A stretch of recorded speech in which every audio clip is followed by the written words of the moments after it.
You're listening to the Be Engaged and Inspired Wedding Podcast. Okay, so we're going to discuss ceremony music, cocktail hour music, dinner music, and then finally music for dancing. That's a lot of music. That's a lot of music to pick. If you start early and don't wait until 2 weeks before your wedding, you're going to get all this done. Ask your entertainment. If you've got a band or you've got a wedding planner or you've got a DJ, ask them for suggestions. We have suggestions right on our website.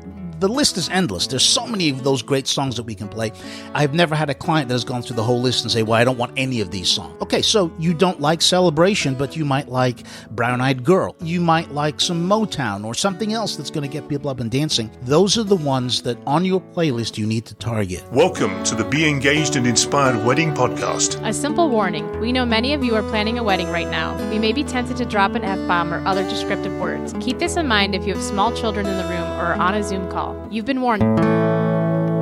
The Be Engaged and Inspired Wedding Podcast. Let's be honest, planning a wedding is tricky. And at Be Engaged and Inspired, we'll share our knowledge to help you navigate these tricky waters and leaving you feeling inspired. The Be Engaged and Inspired Wedding Podcast is sponsored by EasyEventPlanning.com. They make planning any event fast and easy. EasyEventPlanning.com. And now your hosts, Kia and DJ Sam. Welcome to the Be Engaged and Inspired, the podcast. Oh my God. Hi, Kia. How you doing? I was doing fine. How are you, Sam? I'm doing ecstatic. Welcome to another edition of the Be Engaged and Inspired podcast. We are here in an undisclosed location on 6 feet apart. Yes, 16 feet apart, as a matter of fact. And I'm feeling good today. Clearly. Good, so it's Wednesday. Are you Yes. feeling good enough to share a wedding tip? Well, I'll dig one out of the bag. Oh, Here God. we go. Our wedding tip Wednesday can be found on the Be Engaged and Inspired Facebook group page. Go there every Wednesday and you will get a brand spanking new wedding tip. Wedding Tip Wednesday is brought to you by Emerge Cosmetics. Are you ready to emerge? A new line of luxurious lipsticks and lip glosses created with the intention of empowerment and coming into who you truly are. Strong, beautiful, and confident. Use the Be Engaged and Inspired Wedding Podcast coupon code EBI10 at shopemergecosmetics.com for an instant 10% discount. That's coupon code EBI10 for 10% discount at shopemergecosmetics.com. Emerge as the true you. You're listening to the Be Engaged and Inspired Wedding Podcast. Now syndicated on the Wedding Talk channel on YouShook.com radio network, America's radio station. And today's Wedding Tip Wednesday is start your wedding playlist today. Don't wait until 2 days before, Or a week before. or the month before, or anything before. Start it as soon as possible. Create a playlist. I think Spotify does a great managing software online for that, or pen and paper. Doesn't matter how you do it. Start your Pen and playlist paper? today. But you could basically just put it into like a Google Doc and type them in as you go. I'm giving people the left extreme and the right extreme. They can either do it online or they can go back to the Stone Age with pen and paper. Or pencil and paper. That's even. I think the Stone Age would be chiseling it into the stone. I'm just going to put that out there. But it is true. You should definitely start to do those, at least think about it. I also always say, when you're making that playlist, if you're picking your first song, make sure you can actually dance to that song. Yes. Or that you like that version, or if it's a specific version, they should be informing you about things like that. Yep. So since we're talking about music and talking about playlists, I feel like you picked a topic for us today. Yes. It's as if we planned this, isn't it? You planned this. I didn't. Picking the perfect playlist. See all those P's in there? Do you? Yeah. I'm not saying that. So anyway, perfect playlist for what? Okay, so we're going to discuss ceremony music. We're going to discuss cocktail hour music, and we're going to discuss dinner music, and then finally music for dancing. That's a lot of music. That's a lot of music to pick. If you start early and don't wait until 2 weeks before your wedding, you're going to get all this done. Well, you can also, use your discretion. Somebody's hired you as their professional.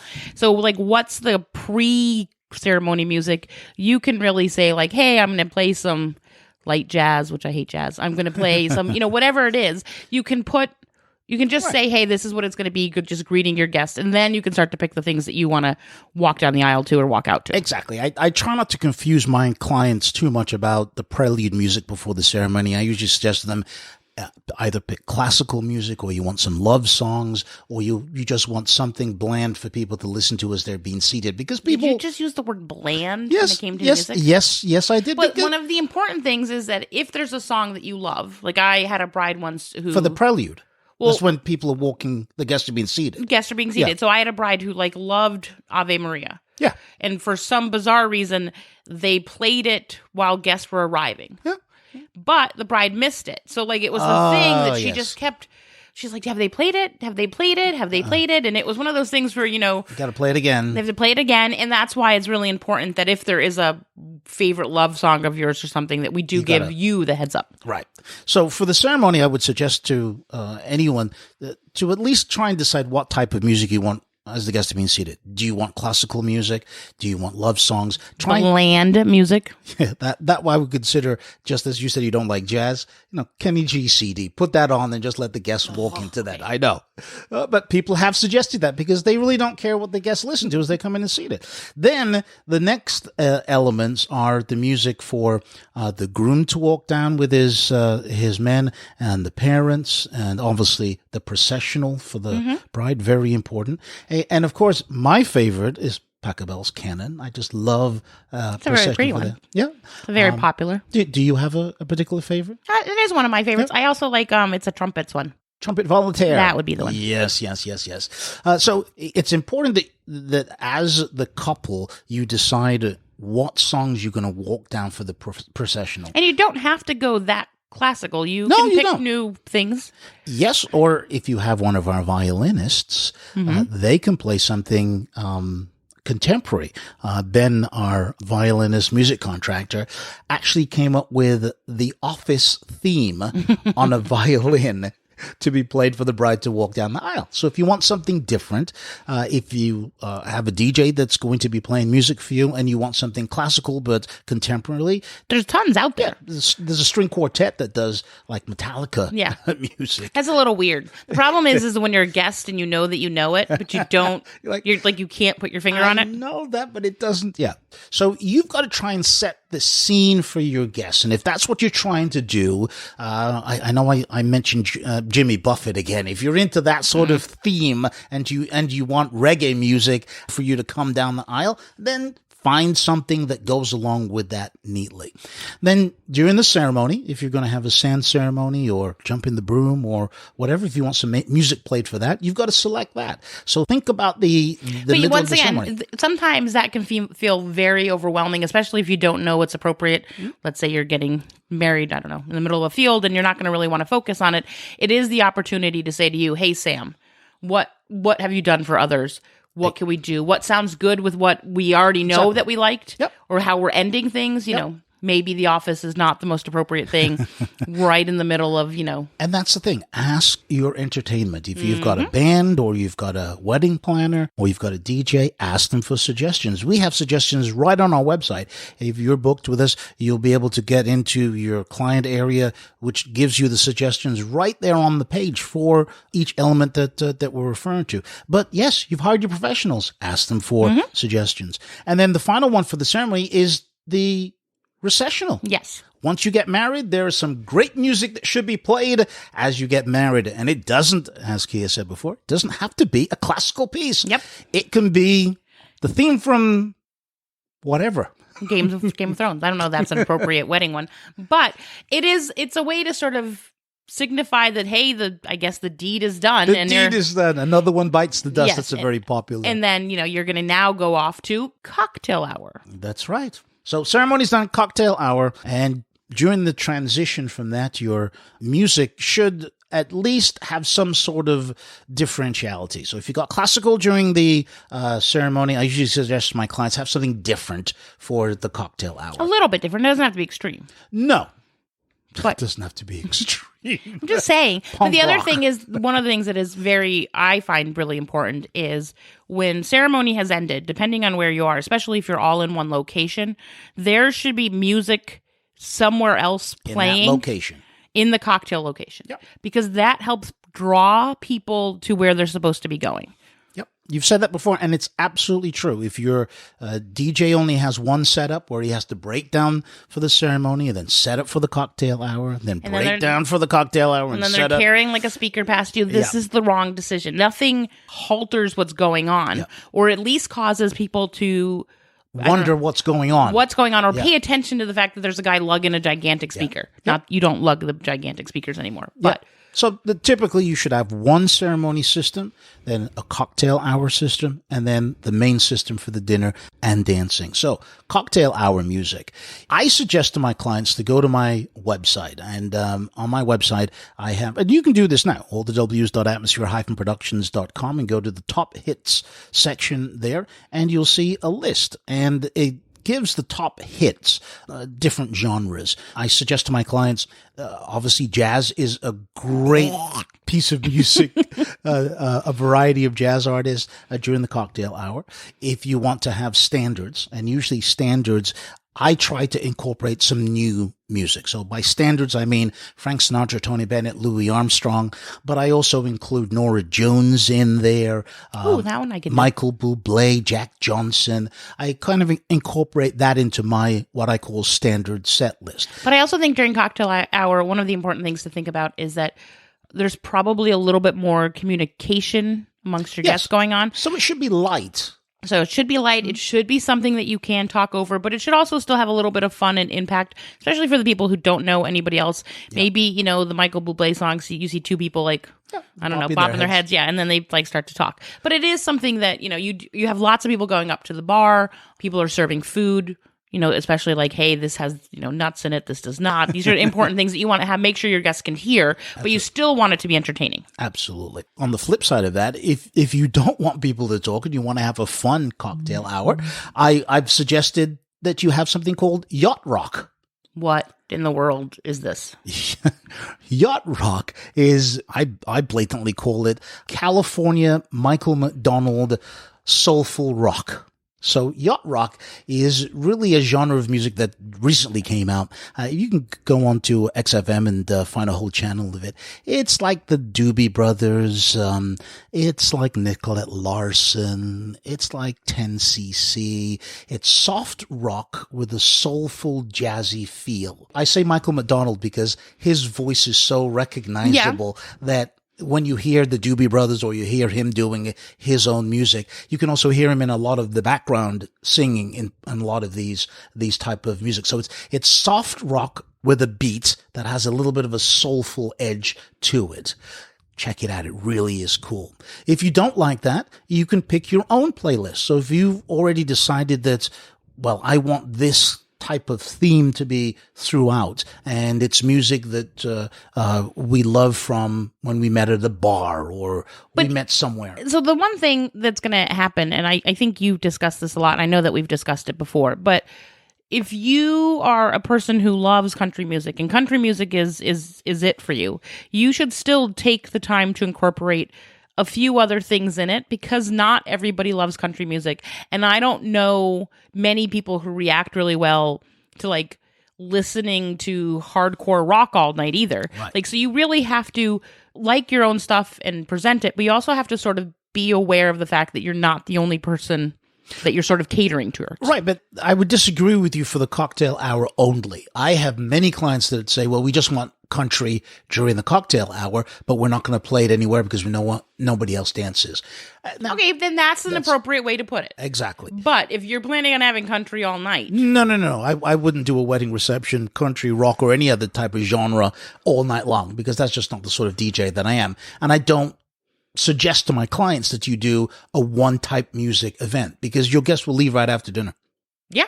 Guaranteed. I would. Crap! I have to work, so I can't. But but I mean, it's a genuine thing. The music does make you feel whether you're welcome. It makes you feel like you can talk to other people about it. Yep. And if it is just one sided, sometimes it can feel like you're stuck in a bad Groundhog Day type of thing. And you really have to think that your guests might just think that, the bride and groom don't care about me and they're playing this one type of music because it's all that they want. So you've got to factor that into your And I've seen the opposite of this. I've seen people who only play like swing music or like 50s, 60s music. Yep. And that really goes towards one group of audience as well. And even if that is your thing, once again, if you're hoping for that packed dance floor, you're going to have to mix it up a little. Absolutely. And try not to think of the words too much. Yeah. There's a lot of songs out there that don't have wedding appropriate lyrics. If you actually went in and read the lyrics, you'd wonder why this song was ever a love song. And I can't think Sometimes it's not a love song, but people don't know that. Exactly. The one I can think of is The Police, Every Breath You Take. Mm-hmm. It's actually a stalker song. No, yeah, this was stalker. Sting has actually said that on numerous occasions. He was following his wife around. Well, they did get married, so I'm not sure how stalky that was. No, they were just getting ready to get divorced. Oh, that's and he was okay. So the lyrics, although they are very important, don't put too much attention on them unless I think the lyrics count more for the music that you decide to walk down the aisle to exactly than what you're listening to during cocktail hour. So now we're going to take a quick pause and we're going to come back and we're going to discuss this like awkwardy weird time of dinner music, but also wanting people to like not fall into a sleepy coma. The Be Engaged and Inspired Wedding podcast will be right back. Emerge Cosmetics. Are you ready to emerge? I love this lipstick. I'm super picky about how a lipstick feels. Most are either too dry feeling or feel like you've oiled your lips. This not only felt great, but lasted and looked great hours later. The color Angelina is perfection, a must-have in my collection. This is Lauren Simpson from Emerge Cosmetics, a professional makeup artist with over a decade of experience in the beauty industry. That's the reaction we're getting from our new line of carefully curated lip products that wear well and feel comfortable. These are a must-have for your collection. All products are made in the USA, cruelty-free, gluten-free, and most are vegan. Shop emergecosmetics.com for lipsticks and lip glosses that not only feel great, but last for hours in an array of different colors. Free shipping on orders over $100. Use the Be Engaged and Inspired Wedding Podcast coupon code EBI10 at shopemergecosmetics.com for an instant 10% discount. That's coupon code EBI10 for 10% discount at shopemergecosmetics.com. Emerge as the true you. Hey, Sam, when it comes to finding the right professional vendor, it can seem overwhelming to know where to start. It can, Kia, unless you use easyeventplanning.com, because they'll find perfect vendors for your event within your budget and deliver them right to your inbox. You can search through over 28 categories of party and wedding services. Get the details you need to narrow down your choices quickly with their category-specific profiles. Chat with vendors via text, audio, or video from any device. EasyEventPlanning.com will make planning your wedding or event easy, from their extensive vendor directory to their free tips on favors, decorations, themes, and more. Contact them today at EasyEventPlanning.com. When your wedding entertainment has to have amazing music, be fun, organized, and professional, your choice has to be Atmosphere Productions. DJs, live musicians, custom lighting, and photo booths. As seen on the TLC TV series 4 Weddings, winner of the Wedding Wire Couples Choice Award and DJ Times DJ of the Month. Experience the difference. www.atmosphere-productions.com. That's www.atmosphere-productions.com. Engaged Connecticut is a one-of-a-kind wedding business. We offer a selection of wedding venues along with planning and design services. Hire a wedding planner for your dream backyard, ballroom, or vineyard wedding, and many more. We have numerous creative wedding venues that offer you the opportunity to plan your wedding the way you envision. Find us at engagedct.com, Instagram, Facebook, and TikTok. Engaged Connecticut. Hi, America. Looking for a one-stop entertainment website that the whole family can enjoy? How about shows like these? Producer Andy's Rock Countdown. Wow Wilson, featuring music and jokes like you've never ever heard before. Our latest addition to the You Shook family is the Be Engaged and Inspired Wedding Podcast with DJ Sam and Kia. Are you planning a vacation? Well, you gotta check out Terry Mansfield's group Travel Voice. And for all you country rockers, there's DJ Mark Style, giving you all the hits from yesterday. Oh, you can even join me, DJ Pauly, my show with lots of unique music and comedy. See, there's something for everyone on America's station, YouShook.com. Now back to the Be Engaged and Inspired Wedding podcast, sponsored by EasyEventPlanning.com. They make planning any event fast and easy. EasyEventPlanning.com. with your hosts, Kia and DJ Sam. Short little break there, and now we're on to the best part. Dinner and dancing. Oh, dinner and dancing. I was going to say, I don't know that dinner music is the best part. But once again, you have to think about the fact that your guests have all just been seated to their table. Your tables may be mixed with people who totally know each other and totally don't know each other. So there's going to be conversation depending on what style dinner you're having, whether it's be plated or there's, toast, there's all this stuff going on. Buffet, doesn't really matter. Your guests are still going to communicate with each other at that table. Absolutely. So you don't necessarily, this is maybe not the appropriate time to drop down some heavy metal while you're trying to Or the latest hip hop song. Yes. Yeah. Ah.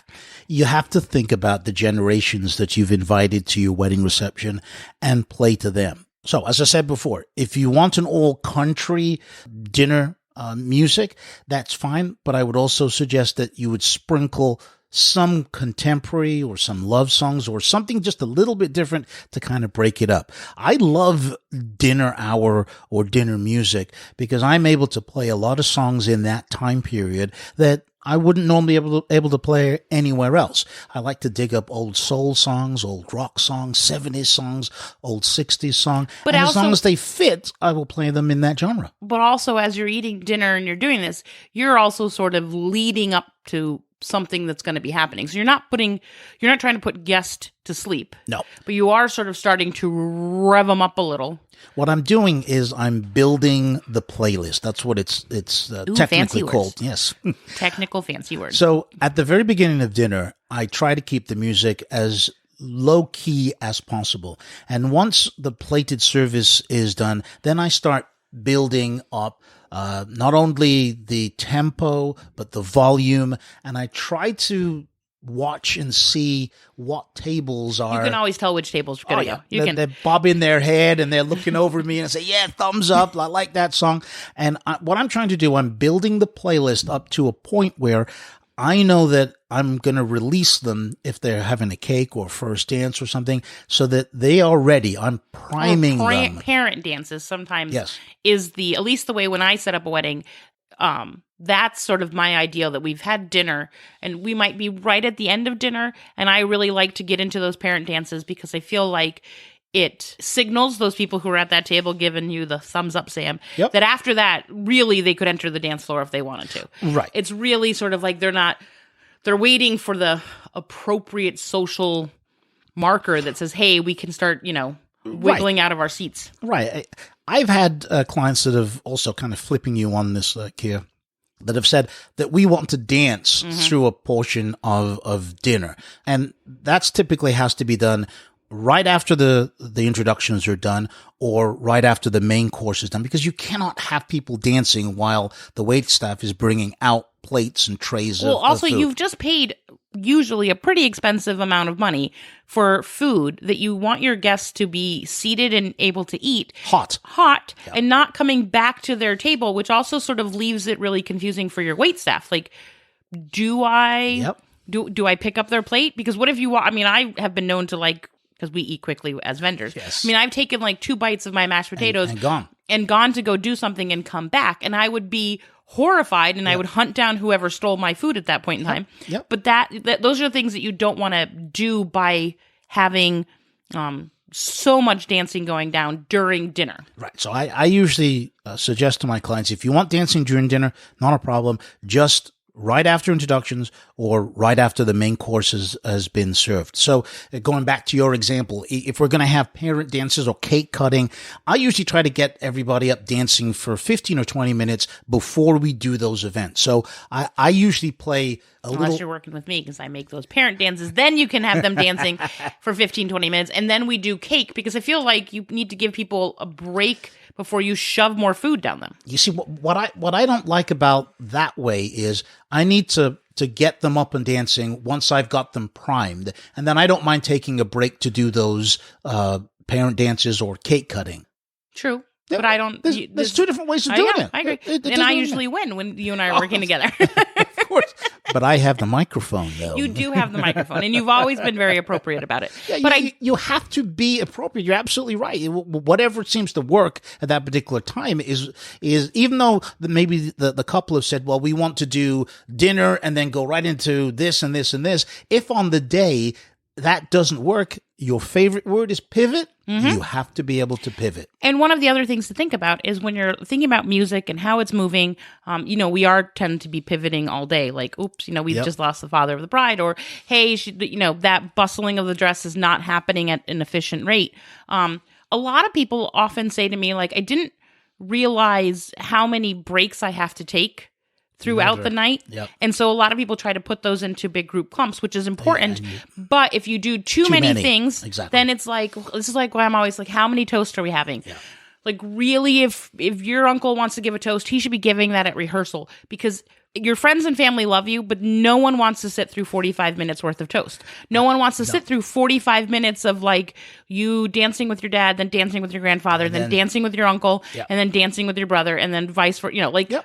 That's just not the way that people mentally think about the situation. You're right. You're right. So going back to our situation now, we're getting ready to Release the hounds. Release the hounds. So I have this mental game that I play with myself, how to get everybody up and dancing without actually saying something on the microphone. Which is obnoxious. It is obnoxious. Like, everybody I don't even know how to do. How would you do it if you? I don't, because this is the game that I play. I know that I'm not going to say what songs I play, but there are 4 or 5 key songs that I know that if I play and I don't get everybody up and dancing, I'm in serious trouble with this crowd. So I've had a wedding once, which was a Sunday afternoon wedding, and the DJ was unfamiliar with the location that we were at, so there was a lot of things, and it was a constant struggle. It was a constant struggle because they kept saying, okay, everybody now up onto the dance floor. Like, oh, we're going to take a group photo. Everybody up on the dance floor. Hey, like, would everybody get up on the dance? And I mean, that was, I think, said more than the couple's name. And that's why I don't tell people to get on the dance floor. Even when the couple says, oh, you got to invite everybody up on the dance floor. No. There are other ways of getting people up on the dance floor than actually asking them to get up onto the dance floor. So once we've got some music going that is danceable and you've got some couples up and we're dancing for 20 or 30 minutes, then we do the dances. Or dinner is done, and we do the cake cutting, we do the parent dances, and then we're off. Cake cutting should always be later, because cake cutting for some people is the saying universal goodbye. Marker of here, have some cake, have some coffee, and get the hell out. Which is not what it's not meant to be. Unless, I agree with you there, but unless it is what you meant it to be. Unless the couple have decided that they wanted to do their parent dances in between the courses, then I would do cake at the end of dinner. Or if they don't want to have any interruptions after the after the dinner, they just do the cake cutting and then we party till the end of the night. But one of the things that you're also really well aware of is there's a point where you do have to give people like a break. You can play all this upbeat music, you can do all the things that you're doing, but you do at some point have to slow things down so that people can, I don't know, catch their breath, change their shoes, something, but not fully exit the dance floor. Oh, yeah. So now we move on to the dance music for the reception. So your playlist should definitely include a first song or two that you absolutely love and that you know that you and your better half and the bridal party are going to get onto the dance floor.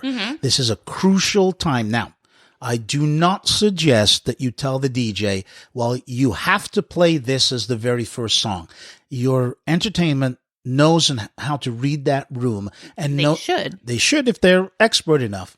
But your suggestion is vital on this. You know your guests much better than we do because you've hopefully partied with them for many years. Once or twice.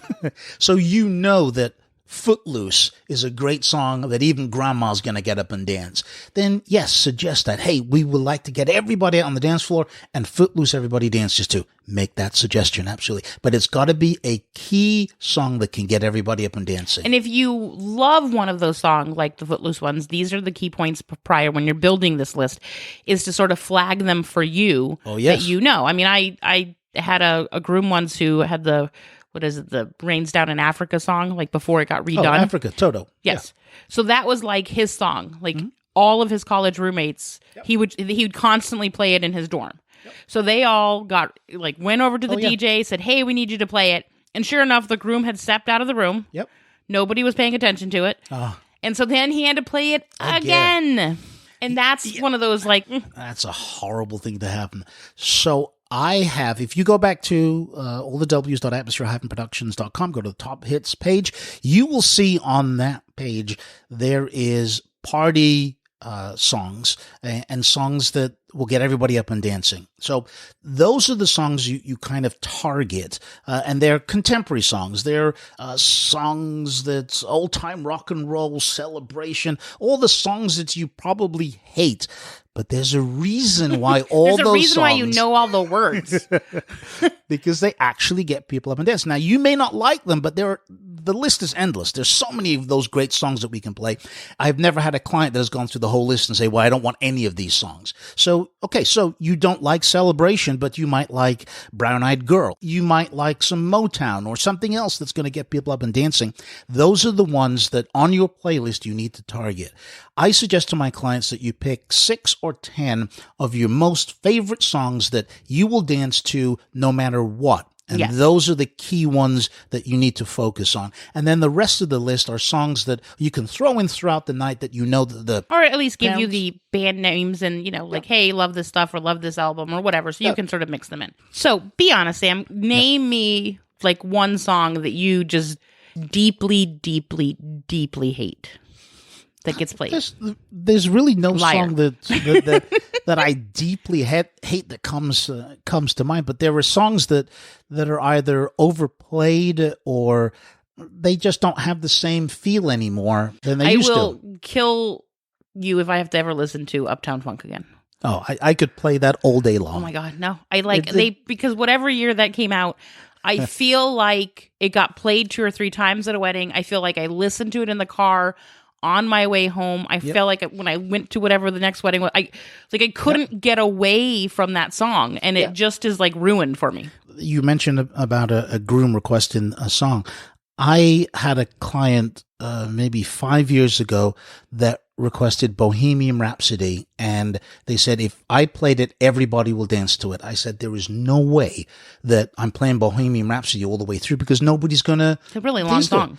It is. It's a great song, but it's not a wedding song. And I hadn't played it for years.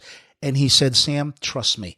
And I couldn't believe it. When I played it, everybody was on the dance floor, including grandma singing. So he knew his audience. Exactly. And that's the sort of songs that we need on the playlist that we can play to your guests, because you know your guests better than we do, but we know the music and how to program it better than anybody. But think about it the way, if you listen to radio, they're not just throwing just random songs up. We've all had it when we've hit the shuffle button, on our old, there used to be a shuffle button. If you had a CD, you could hit shuffle and it would just pick songs from in the CD. But even when you do shuffle on some of our online apps that play music, whoa, you can't end up in my having a sad rainy day album for whatever that is with my, upbeat dancing workout music. You just can't work out to Norah Jones in the same way that you can work out to Moby. It just doesn't work. I say to my clients that your wedding reception is like a radio show. So a radio show has all the music put together and they have commercials in between.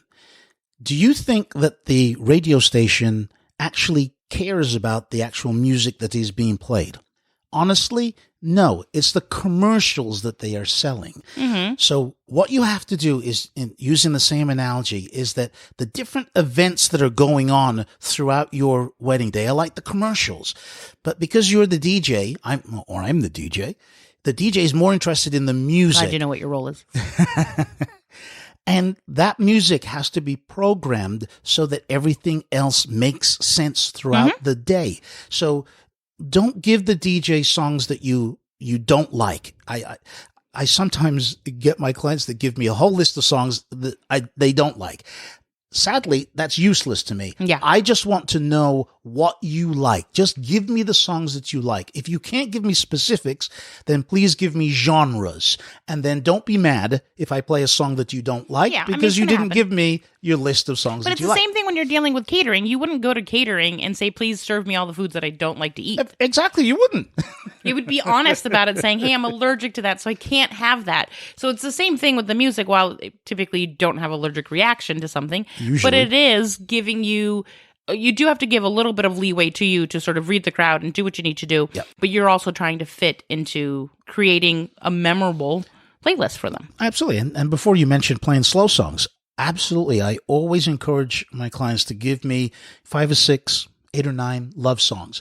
We're not going to play that many during the dancing portion, but I need to have them in case I read the crowd and see the dance floor waning. They need to breathe, or they're Exactly. switching their shoes. And there is always a moment during a reception where the dance floor clears out.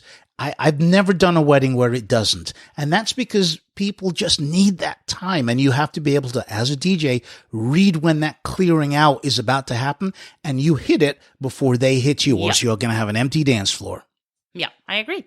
So once again, like you said, we should pretty much from the start, you should at least start to, whichever way you take down notes, start to create some sort of playlist, just to even just help you guide them through that part of it. Or if you're very specific, then this is a great opportunity to be really specific, because you're going to take that information and you're going to work with it. And the final thing is really the last dance. You get to pick the last song of the evening. What's your favorite? My favorite? Well, Time of My Life is good. What a Wonderful World, Louis Armstrong, is really good. I sometimes I like an up-tempo song. I like the whatever that home one is. By Michael Bublé. No, not that one. That one's a sad one. Yeah, it is. No, like the home, I don't know. I'll figure it out and I'll play it for you. That's why you're not a DJ. Because I'd be like, the one where there's like a girl and then like, I would be horrible at this. The last dance is very important. If it's a song that you had thought of having as your first dance song, I sometimes suggest to my clients, use that. If you're fighting about 2 songs for your first dance, have one as your first dance, one as your last dance, or pick something that everybody's going to dance to. But also when you're picking that last dance, make sure it's sort of ending the night. Because I mean, I've been to weddings where people have said like, okay, like we're on our last song, you're playing the last song, but it wasn't what people were sort of expecting. And and so they're like, one more song, and sometimes you can't do it, and sometimes you can. So I feel like that last song, the conversation is really important about what it's going to be. Yeah, and my philosophy is when I say it's the last song, it actually is the last song. No, Sam really is that way. That's he doesn't joke around, because he's like, he'll have people come up to him being like, hey, like one more. Encore. Nope. The plug's already out of the wall. No, that's like the first thing he does. He just like rips it out of the wall. He's like, yep, I'm going home. Probably already has his truck. It's running. It's running already. Yes. So I think these are great things for people to think about. Obviously, when they're going to come meet with you, you don't have to have everything picked out instantaneously. Please. You have lots and lots of time to like think things through and do whatever. Put a little effort into it. Before 2 or 3 days or a week before your wedding. True. So remember, you can download us for free off of iTunes and Google Play. You can subscribe. You can rate us. You can do whatever you need to do. We just want you to listen, and you come back next Wednesday. The Be Engaged and Inspired Wedding podcast is sponsored by EasyEventPlanning.com. They make planning any event fast and easy. EasyEventPlanning.com. This podcast is produced and copyright by Atmosphere Productions in association with Engaged Connecticut.